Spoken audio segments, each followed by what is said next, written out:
Assalamualaikum warahmatullahi wabarakatuh. Jumpa lagi dengan saya untuk membahas soal-soal tentang tuas dan pengukit bersama Ibu Asih ya, yang akan menemani kalian sampai selesai nanti.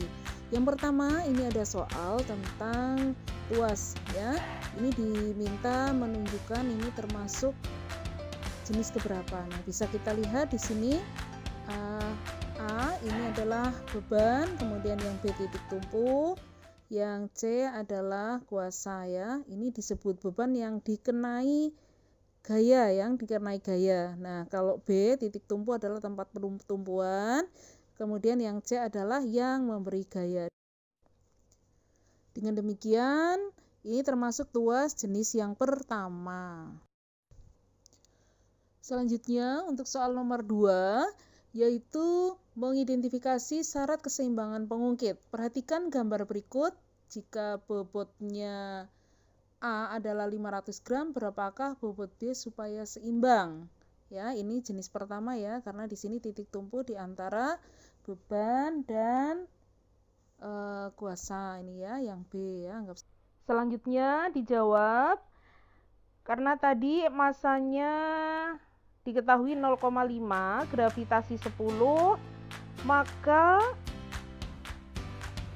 kita hitung beratnya, yaitu massa kali gravitasi ya. Jadi berat dengan massa beda ya. Kalau massa itu tidak ada gravitasinya, kalau berat sudah dikalikan dengan gravitasi.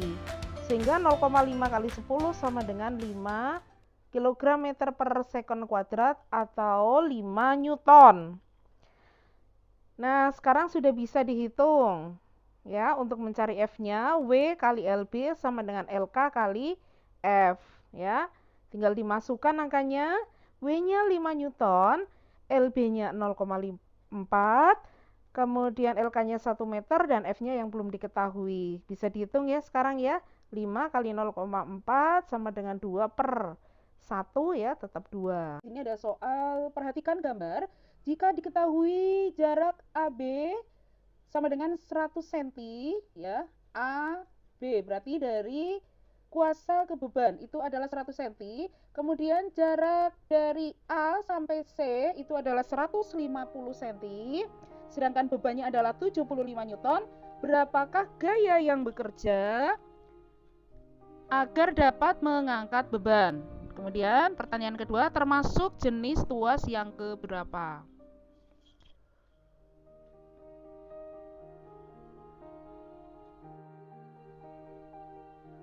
Nah, cara menjawabnya, pertama diketahui lengan bebannya kan 150 ya, 150 itu dari A sampai C dikurangi A sampai B, berarti sisanya di sini ya, itu 50 cm atau setengah meter ya. Kemudian lengan kuasa itu jarak dari kuasa sampai dengan titik tumpu, jadi bukan di tengah-tengah di sini, tetapi sampai sini ya, karena ini termasuk jenis tuas ketiga ya, jenis ketiga. Jadi titik tumpunya ada di samping, yang tengah-tengah itu beban.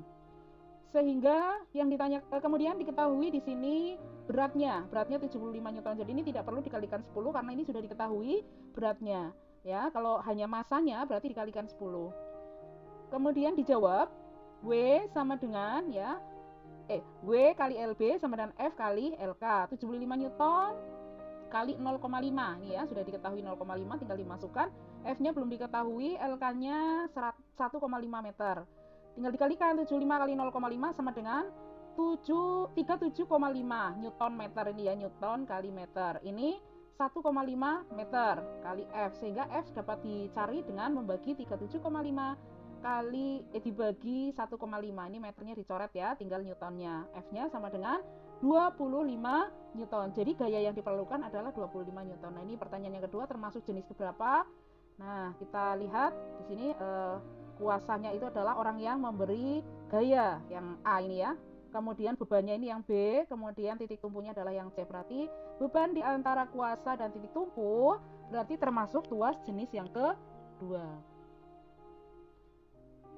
Selanjutnya, yang keempat, menjelaskan penggunaan pengungkit ya, jenis pertama, kedua, dan ketiga dalam kehidupan sehari-hari. Perhatikan gambar berikut, alat termasuk jenis keberapa. Nah, kita buat gambarannya seperti ini. Di sini yang dikenai gaya yaitu bebannya, kemudian kuasa itu adalah yang memberi gaya ya. Nah, kemudian di sini adalah titik tumpunya ya. Berarti kuasa di antara beban dan titik tumpu jenisnya berarti termasuk jenis ketiga ya. Jadi beban dan titik tumpu, kemudian kuasa di antara beban dan titik tumpu. Nah, contoh lainnya yaitu pada penjepit kue, kemudian pada saat menyapu dan pemukul kasti. Berikutnya ini perhatikan gambar, tentukan bagian yang ditunjuk oleh A, B, dan C. A, B, dan C. Kemudian di antara contoh-contoh A, B, C, D, tentukan mana yang termasuk tuas jenis yang sama dengan pembuka botol ini ya, ini pembuka botol. Nah, ini titik tumpuannya, yang untuk tumpuan itu di sini. Berarti ini adalah yang dikenai gaya ya, yang bekerja ini ya, yang dikenai kerja. Kemudian ini adalah yang melakukan kerja atau yang memberi gaya ya. Berarti ini bebannya di antara kuasa dan titik tumpu termasuk jenis yang kedua ya. Kemudian di sini contoh yang sama dengan pembuka botol ya. Kalau ini titik tumpunya di tengah berarti bukan. Kalau ini titik tumpunya di sini berarti ini sama ya. Yang ini titik tumpunya juga ya di ujung ya, di tengahnya beban. Ini mengambil sekop ya ini ya. Kemudian ini berarti ini kan jenis pertama ya, karena ini titik tumpunya di tengah. Berarti B dan C. Sebuah tuas memiliki lengan beban 10 cm dan lengan kuasa 1 meter. Ini satuannya belum sama ya. Jika kita ingin mengangkat beban yang memiliki berat 50 Newton, berapa gaya yang kita gunakan? Tentukan pula keuntungan mekanis alat tersebut. Nah, kita buat gambarnya seperti ini ya. Meskipun tadi tidak ada gambar, kita buat gambarnya. Nah, ini anggap saja ini A adalah beban ya, 50 Newton. Kemudian ini adalah jarak dari beban sampai dengan titik tumpu adalah 10 cm. Kemudian ini jaraknya 1 meter ya. Penyelesaian diketahui LB sama dengan 10 cm. Nah, dalam meter berarti 0,1 meter. Sedangkan LK-nya adalah 1 meter ya. Ini sudah sama ya. Sekarang W-nya sama dengan 50 Newton. Nah, ditanya F. Nah, sekarang bagaimana menjawabnya? Kita lihat dulu di sini W kali LB sama dengan F kali LK. W-nya sudah diketahui 50 Newton ya, 50 Newton. Kemudian LB-nya 0,1. Kemudian LK-nya 1. Berarti 50 Newton kali 0,1 dibagi 1 sama dengan 5 Newton. Selanjutnya KM-nya. KM sama dengan W per F atau bisa juga dicari dengan LK per LB. Nah, tinggal dimasukkan ya. Ternyata di sini hasilnya sama ya. KM kalau misalnya dicari menggunakan LK per LB, 1 per 0,1 sama dengan 10. Ini juga 10. Oke, selanjutnya nomor 7. Menghitung keuntungan mekanis ya. Soalnya, Andi dan Budi diberikan sebuah penumpu dan papan yang panjangnya 3 meter ya. Ini 3 meter. Ini Andi, ini Budi. Digunakan untuk mengangkut benda ini 30 kg. Andi menyusun seperti ini ya. Jadi penumpunya di tengah. Sedangkan Budi menyusunnya penumpunya di ujung. Nah, siapa yang memerlukan gaya paling kecil untuk mengangkat benda tersebut? Nah, berapa keuntungan mekanisnya? Kita akan membandingkan mana yang menggunakan gaya yang paling kecil dan mana yang keuntungan mekanisnya paling besar ya, yang paling menguntungkan. Nah, ini ya. Seperti biasanya diketahui dulu ya, diketahui M-nya 30 kg masanya ya, gravitasinya 10.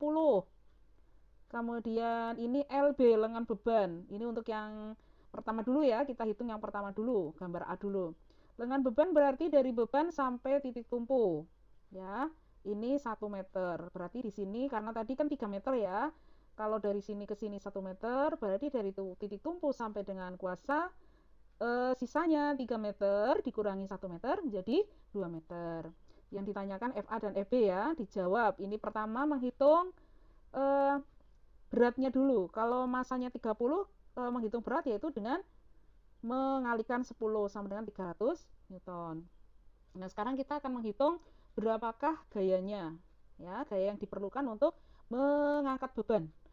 W kali LB sama dengan F kali LK. LK itu lengan kuasa, LB lengan beban. Tadi ini 1 meter ya, ini ya. Tinggal dimasukkan saja. Kemudian lengan kuasanya 2 meter ini ya. F sehingga bisa dihitung F ya sama dengan 300 kali 2. 300 dibagi 2, maaf ya. Sehingga FA atau ini ya. Tadi si Andi ya, ini Andi ini menata seperti ini. Gayanya yang diperlukan adalah 150 Newton. Sedangkan keuntungan mekanis bisa dihitung setelah mengetahui W-nya ya, 300 dibagi F-nya. F-nya 150 sama dengan 2 ya. Atau bisa juga dengan LK per LB. Ini ya, LK-nya 2, LB-nya 1. Selanjutnya sekarang kita akan menghitung sistem yang digunakan oleh si Budi ini. Tadi Andi, A Andi, B-nya Budi. Nah, sudah diketahui kan ya tadi ya di sini bahwa W-nya itu adalah 300 Newton. Tetapi di sini ada perbedaannya. Kalau LB-nya 1 meter karena di sini jenis pengungkitnya beda. Ya, kalau di sini titik tumpunya di tengah, di sini bebannya yang di tengah. Berarti ini adalah jenis kedua. Kalau ini yang pertama. Maka LK berarti menghitungnya itu bukan dari beban sampai kuasa, tetapi dari titik tumpu sampai kuasa sama dengan 3 meter. Nah, kalau lengan bebannya atau LB berarti dari titik tumpu sampai beban, tetap ya 1 meter. Nah, selanjutnya W kali LB sama dengan F kali LK ini untuk menghitung gayanya ya. Nah, bisa dimasukkan, ketemu ya, F-nya sama dengan 300 dibagi 3 ya. Berapa nilainya? 100. Kalau begitu tadi gaya yang diperlukan oleh si Andi adalah 150 dengan pengungkit jenis ketiga, gaya yang diperlukan menjadi lebih ringan, yaitu 100 Newton atau lebih kecil. Ini lebih menguntungkan dari masalah gayanya. Bagaimana dengan keuntungan mekaniknya? Nah, ternyata keuntungan mekaniknya juga lebih besar ya, lebih besar. Jadi dengan model seperti ini ternyata lebih mudah atau lebih kecil gaya yang digunakan. Oke, lanjut ya untuk soal nomor 8. Yaitu ini ya indikatornya, menerapkan prinsip kerja, jelaskan prinsip pesawat sederhana. Ya, jadi di sini ada orang membawa koper. Nah, diminta menentukan prinsipnya. Ini termasuk yang pertama, kedua, apa ketiga. Nah, kita buat gambarnya ya.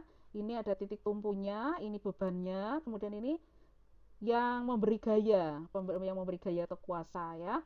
Dengan demikian, jika beban di tengah, berarti ini adalah termasuk jenis kedua. Ya, jadi keterangannya beban koper antara titik tumpu ya, yaitu yang di sini yang dipegangan ini ya, yang memberi gaya dan titik tumpu ya, bebannya di tengah berarti termasuk tuas jenis kedua. Selanjutnya ini ya, ada orang jinjit ini ya. Manakah dari tuas berikut yang sesuai dengan aktivitas tersebut? Jadi ini termasuk orang menjinjit ini termasuk jenis keberapa ya? Tumpuannya kan ini ya, di apa namanya ini di jari-jari kaki ini ya, tumpuannya ya di belakang jari-jari ini tepatnya. Nah, bebannya itu kan di mana? Bebannya di sini nih ya, yang mengangkat beban dari sini. Nah, yang bekerja itu adalah otot pada betis, tulang betis, sehingga ini beban berada di antara titik tumpu dan kuasa. Maka di sini termasuk jenis kedua ya. Nah, kalau jenis kedua berarti cari yang sesuai ya. Kalau ini titik tumpunya di sini, kemudian di sini adalah kuasa ya, di sini beban. Ya kan? Nah, ini pemecah kemiri juga sama. Berarti ini 1 3, ini juga sama ya. Ini tangan, ini bebannya, ini titik tumpunya ya. Nah, berarti jawabannya kalau ini jenis ketiga karena titik tumpunya ada di sini ya. Nah, bukan antara ini dalam contoh ini ya, kaki yang menjinjit itu termasuk tuas jenis kedua ya, karena beban di antara kuasa dan titik tumpu. Nah, gambar yang sesuai, yang sama menggunakan prinsip tuas jenis kedua itu adalah gambar 1, 3, dan 4. Nah, bagaimana dengan yang ini nih ya? Gerakan orang ini kan ada yang menengadah, ada yang seperti ini ya, ada yang menjinjit. Nah, kalau ini titik tumpunya di tengah ya, berarti ini 1. Kalau yang ini kuasanya yang di tengah ya. Ini titik tumpunya, kuasa, ini bebannya. Berarti ini jenis ketiga. Yang ini tadi sudah ya, orang menjinjit ya, jenis kedua. Nah, jawabannya berarti A. Yang A adalah jenis pertama karena penjelasannya nih ya, penjelasannya karena titik tumpu berada di antara beban dan kuasa. Kalau ini kuasa terletak di antara titik tumpu dan beban. Sedangkan yang C, beban di antara titik tumpu dan kuasa. Itu penjelasannya. Demikian penjelasannya di daftar pustaka ya. Terima kasih. Sampai jumpa pada video pembelajaran berikutnya. Mohon maaf jika ada kekurangan. Wassalamualaikum warahmatullahi wabarakatuh.